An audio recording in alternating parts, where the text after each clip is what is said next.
Bonjour, frères et sœurs.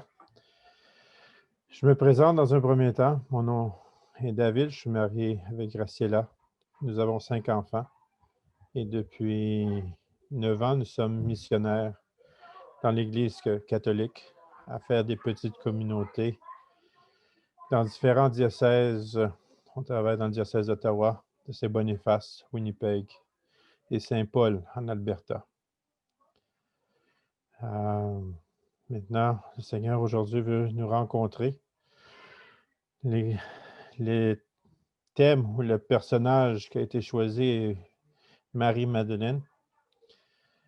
Alors, demandons dans un premier temps de nous préparer à rentrer dans cette parole, dans ce personnage de Marie-Madeleine qui est toi et moi, où le Seigneur veut utiliser aujourd'hui pour faire une rencontre. Alors, je vous invite à être bien disposés de façon physique pour recevoir, être à l'écoute complète du Seigneur qui veut passer. Parce que aussi dans la tenue corporelle, c'est plus facile quand le corps est détendu d'être à l'écoute de ce que le Seigneur veut nous dire. Père très saint, dans cette journée du carême, où on vient de commencer ce temps de la neuvaine, de l'attente de la venue de ton Fils pour commémorer cette célébration. Aujourd'hui, tu nous mets devant Marie-Magdeleine, que tu donnes au Père très saint d'avoir un cœur ouvert. Est-ce que tu veux faire dans notre vie? Est-ce que tu veux venir nous dire en cette journée? Venir dans le plus profond de notre être pour venir nous illuminer. Que ton Esprit Saint puisse venir faire cette œuvre de communion et d'éclairage dans notre vie. Nous te le demandons par ton Fils, lui qui vit et règne pour les siècles des siècles. Amen. Alors, comme je le disais au début, le thème aujourd'hui, c'est Marie-Madeleine. C'est pas quelqu'un qui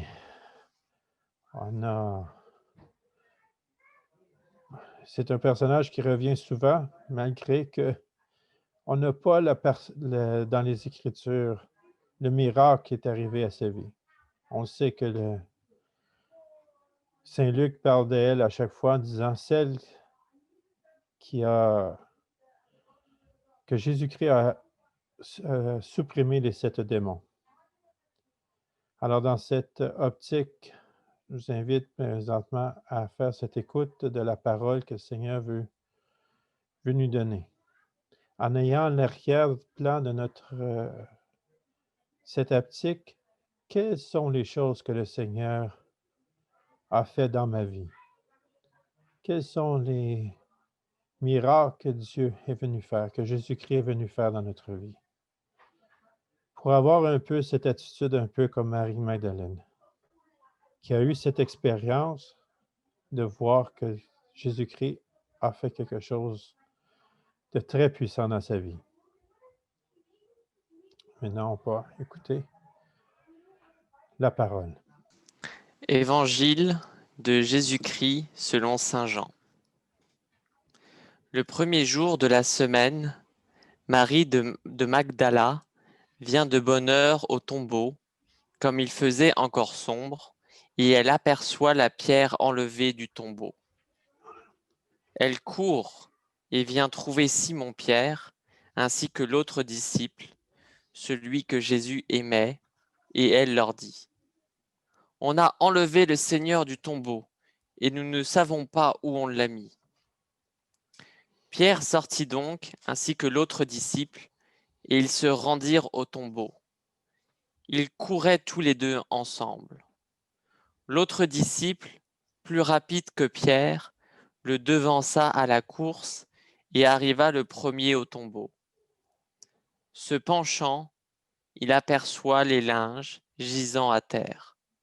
Pourtant, il n'entra pas. Alors arrive aussi Simon-Pierre qui le suivait. Il entra dans le tombeau et il voit les linges gisant à terre, ainsi que le suaire qui avait recouvert sa tête, non pas avec les linges, mais roulés à part dans un endroit. Alors entra aussi l'autre disciple, arrivé le premier au tombeau. Il vit et il crut.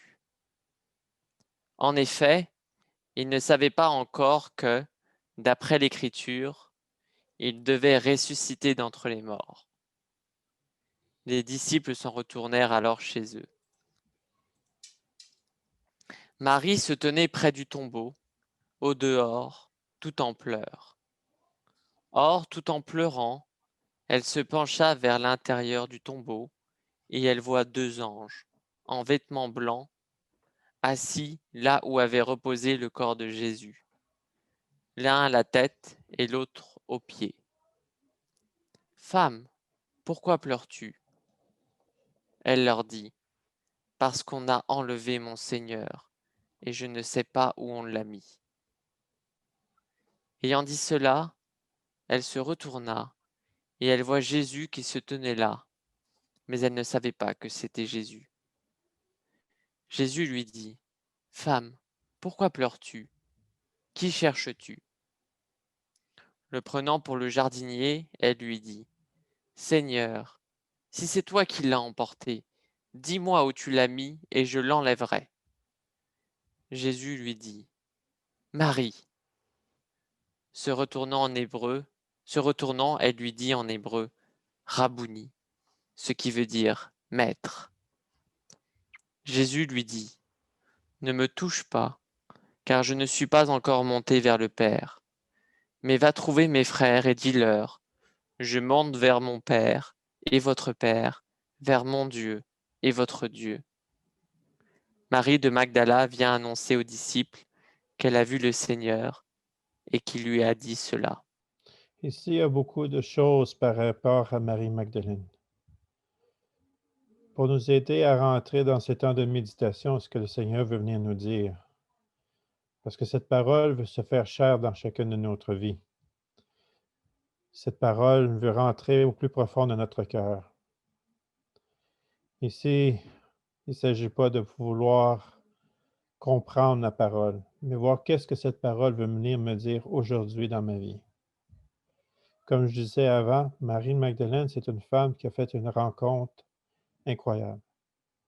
Elle a déjà, on pourrait dire qu'elle avait déjà expérimenté ce qu'était la résurrection. Parce que de son enfer qu'il était d'avoir ces démons dans sa vie, Jésus-Christ l'a sorti.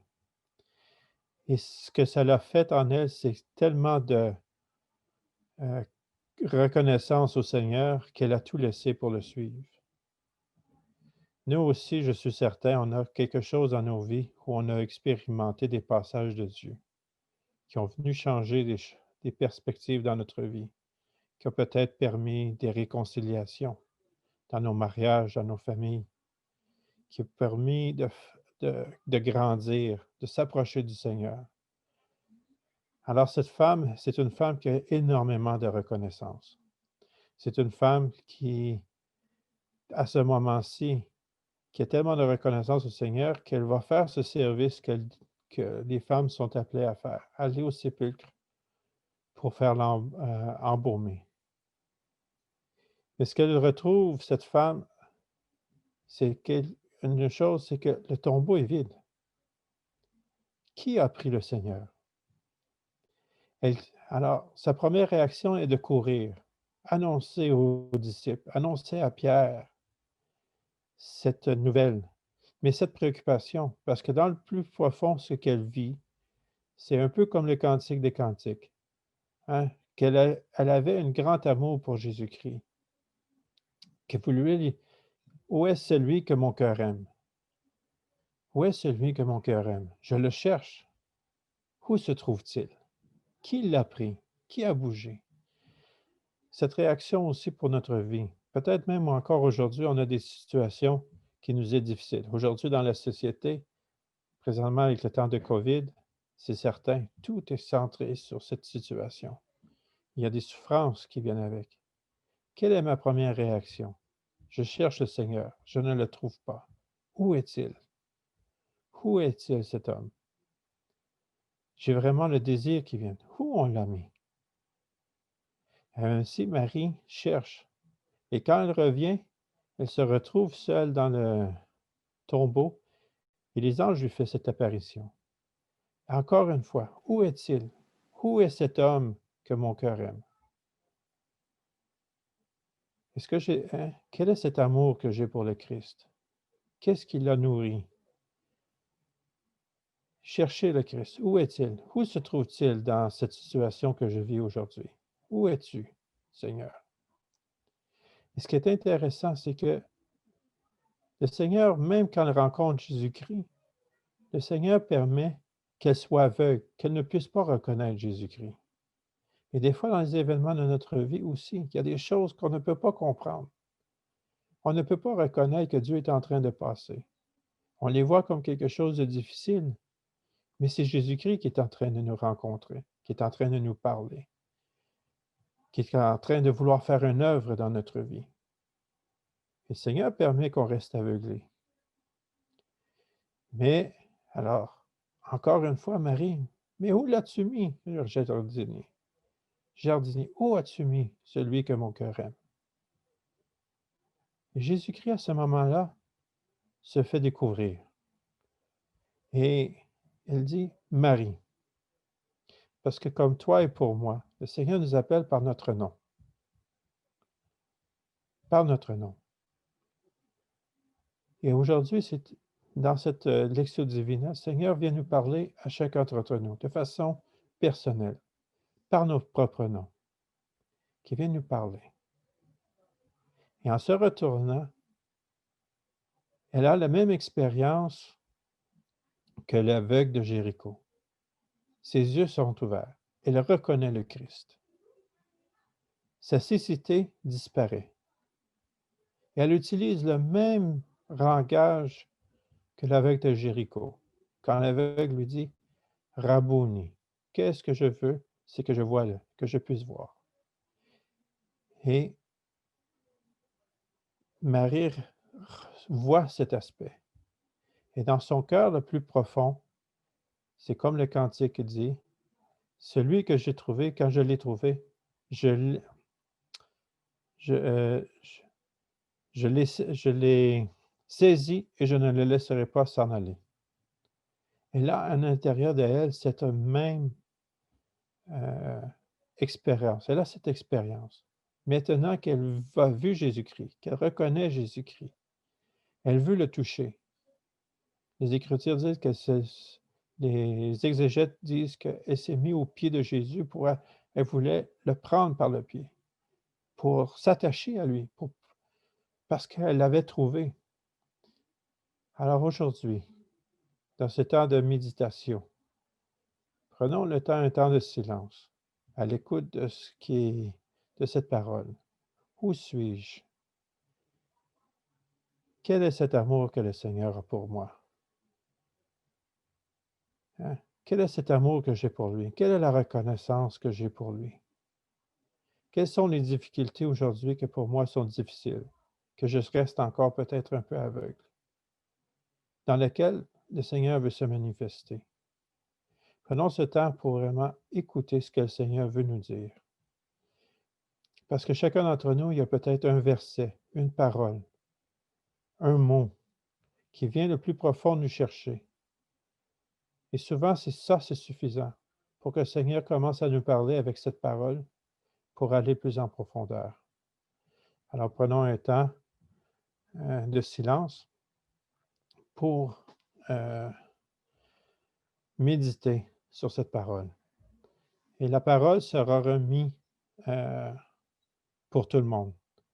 On a coupé la partie de Saint-Pierre pour laisser seulement les parties de Marie-Magdalène. Parce que durant ta méditation, dans ta prière, si tu veux regarder à l'Écriture, à la parole, et tes yeux tombent sur un passage, ce n'est pas par hasard. J'ai fait déjà l'expérience une fois dans ma vie d'avoir mis le doigt à un endroit précis qui était exactement ce que j'avais besoin pour cette journée. Ce n'était pas toute l'histoire que j'avais besoin, mais j'avais besoin seulement de ce verset. qui est venu vraiment m'aider. Aujourd'hui, la même chose peut arriver. Il suffit de quelques mots que le Seigneur puisse utiliser pour venir au plus profond. Alors prenons un temps de silence, de méditation pour écouter ce que le Seigneur veut venir nous dire.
Maintenant qu'on a pris un temps de silence pour écouter ce que le Seigneur veut venir nous dire dans le plus profond de notre vie, prenons un temps maintenant pour continuer ce dialogue avec le Seigneur, pour pouvoir donner une réponse.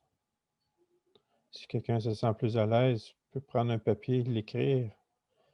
Sinon, vous pouvez toujours rester dans le silence et donner votre réponse au Seigneur. Peut-être vous avez de la gratitude parce que ce que le Seigneur est en train de vous dire vous réjouit, vous aide. Ou peut-être que le Seigneur vient nous corriger. Peut-être aussi que ce qu'il vient nous dire, dans le fond, nous fait peur. C'est normal. Mais prions le Seigneur. Disons tout au Seigneur. Hein? Le Seigneur ne se fâche pas avec chacun d'entre nous. J'ai déjà expérimenté un jour d'être dans un état où j'avais beaucoup de difficultés à accepter ce qui se passait. Les problèmes de santé de ma femme qui me dépassaient, que j'étais plus capable. J'ai pris une crise complètement, j'ai jeté les pelles, j'étais en train de pelleter. J'ai jeté les pelles, j'ai crié au Seigneur, je l'ai envoyé promener. Mais à la fin, je me suis mis à genoux. Le Seigneur m'a donné la grâce que ta volonté soit faite, Seigneur. Que tout se fasse selon ta volonté. Alors le Seigneur est à notre écoute. Il connaît nos besoins. Prenons ce temps d'être en vérité avec le Seigneur, de dire les choses telles qu'elles sont. Peut-être que ce qu'on vit nous fait peur. N'ayons pas peur de dire au Seigneur nos peurs, nos angoisses, que peut-être c'est difficile de le suivre. Mais alors, autant les reconnaissances que nos anxiétés, on peut les offrir au Seigneur. Dans ce temps, dans le prochain temps, de faire ce dialogue, donner cette réponse à ce que le Seigneur est en train de nous dire.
Maintenant, on va se mettre en groupe pour avoir ce temps de discussion entre nous, par petits groupes.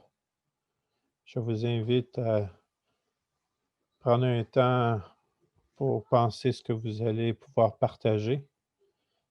Ah bien, de cette façon, quand chacun commence à parler, on puisse être en mesure de bien l'écouter. Parce que aussi le Seigneur nous parle au travers de l'autre. L'autre a son expérience et son expérience vient nous nourrir aussi. Alors, ça, c'est la beauté de l'Église. Alors, on va prendre ce temps pour pouvoir donner, échanger qu'est-ce que le Seigneur est en train de nous dire aujourd'hui. Parce que peut-être aussi dans le groupe, il viendra nous dire autre chose qui nous aidera ensuite dans le temps de contemplation pour aller encore plus en profondeur. Bien, j'espère que le travail en équipe a aidé. Maintenant, dans cette avant-dernière partie, prenons un temps encore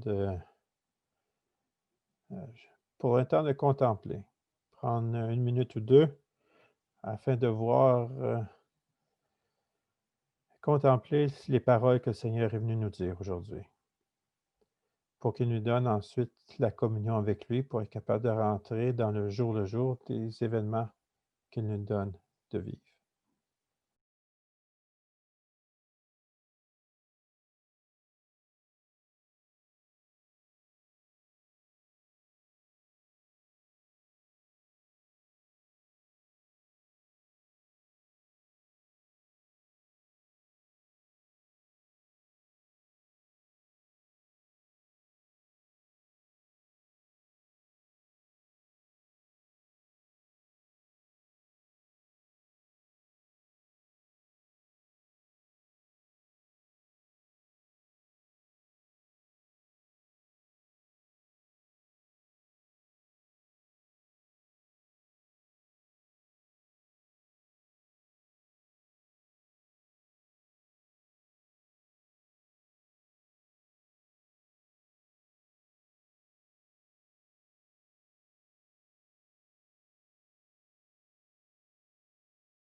À la fin de l'Évangile, le Seigneur Jésus-Christ dit: envoie Marie Magdala annoncer à ses frères qu'ils doivent se rendre en Galilée. Le Seigneur lui demande: ne me touche pas parce que ma mission, mon travail n'est pas encore terminé. Je ne suis pas encore été vers le Père. Mais le nom va et dit à mes frères, va leur transmettre ce message que je t'ai donné aujourd'hui. Dans ce temps de l'action, c'est la même chose. Prenons un temps pour voir comment le Seigneur nous appelle à faire à transmettre ce que on a pu recevoir. Que le Seigneur puisse venir nous aider. Parce qu'aujourd'hui, dans la société, ce qui prime présentement est la recherche de ce qu'on veut avoir pour nous sauver, c'est le vaccin du COVID. Mais la vraie personne qui peut vraiment venir nous aider, et celui qu'on doit attendre, c'est Jésus-Christ. Alors, de prendre un temps, voir comment le Seigneur nous envoie pour pouvoir porter vraiment Jésus-Christ aux personnes, dans notre réalité, de la façon qu'on peut, pour que les autres personnes puissent, dans ce temps, recevoir aussi le cadeau que Dieu nous donne.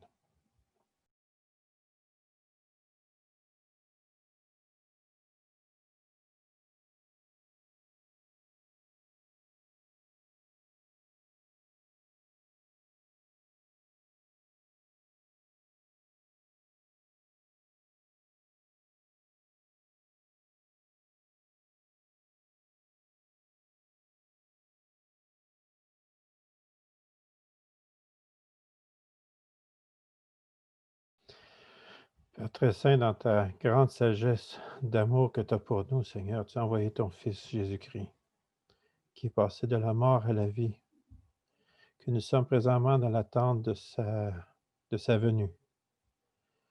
Père très saint, nous te rendons grâce pour cette parole que tu nous as donnée. Comment tu es venu nous toucher aujourd'hui dans notre vie. Donne-nous, Seigneur, de rester accrochés à toi, d'avoir cet amour comme Marie-Madeleine avait pour toi, de pouvoir t'aimer, d'avoir cette reconnaissance plus profonde, au plus profond de notre vie. Aide-nous à nous guider dans notre quotidien, avec ce qu'on doit vivre, avec ce qu'on vit. Porte-nous à avoir le discernement, à pas perdre de confiance, mais de rester en paix, sachant que tu es là, que tu te manifestes, que tu viens te présenter à nous, comme tu veux te présenter à toutes les personnes alentour de nous. Amen. Et que le Seigneur Tout-Puissant nous bénisse, au nom du Père, du Fils et du Saint-Esprit. Amen. Bien, bonne journée à tous.